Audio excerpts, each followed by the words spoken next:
మచిలీపట్నం నుండి రెండవసారి ఎమ్మెల్యేగా గెలవటం, పేర్ని కిట్టుని దెబ్బతీసి విజయం సాధించడం కొల్లు రవీంద్రకి మంత్రివర్గంలో ఛాన్స్ వచ్చింది.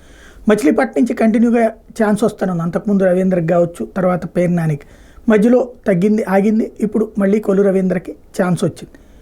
మంచి శాఖే ఆయన చేతికి అందింది. ఇప్పుడు గనులు, మైనింగ్ శాఖ. వాస్తవంగా ప్రస్తుతం ఆయనకి పోర్టుల శాఖ ఏమైనా ఇస్తారు, ఎందుకంటే వాళ్ళ ఏరియాలో కూడా పోర్ట్ నిర్మాణం ఈ వ్యవహారం అంత ఉంది కదా అనుకుంటే మైనింగ్ శాఖ లభించింది. చాలా కీలకమైనది, అత్యంత ఒత్తిడి ఉండే శాఖ. ఓ రకంగా ప్రతి నియోజకవర్గంలో గనులు ఉంటాయి. అది దోచుకోవడానికి ఒక పక్కన ప్రయత్నం జరుగుతూనే ఉంటుంది. ఏ పార్టీ అధికారులు ఉంటే వాళ్ళు దోచుకుంటారు, అబ్బెబ్బే దోచుకోరు, వాళ్ళు ఉంటే తినరు, ఇట్లాంటివన్నీ ఉత్తుత్తి మాటలే.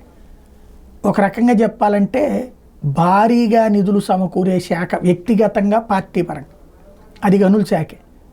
మరొక వైపున పర్యావరణ సమస్యలు, వివాదాలు ఎప్పుడూ నడుస్తుంటాయి. గనుల శాఖ మంత్రులు ఎప్పుడు వివాదాలు చిక్కుంటారు, గనుల శాఖ అధికారులు ఎప్పుడు వివాదాలు చిక్కుంటుంటారు. అట్ ద సేమ్ టైం ఇన్కమ్తో ముడిపడి ఉన్నటువంటి వ్యక్తిగత లబ్ధి తక్కువ ఉంటుంది, పార్టీలకు లబ్ధి ఎక్కువ ఉంటుంది. ప్రజలకి పెద్దగా ఒరిగేదే ఉండదు, ఎందుకంటే ప్రజలకి ఈ ఆదాయాన్ని పంచితే నిజంగా అద్భుతం.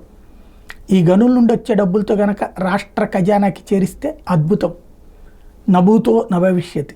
కాకపోతే నా భూతో లాగానే ఉన్నటువంటి పరిస్థితుల్లో కీలకమైనటువంటి శాఖ తనకి అప్పగించడం వెనకాల ఉన్నటువంటిది విధేయత అనినే భావించాలి.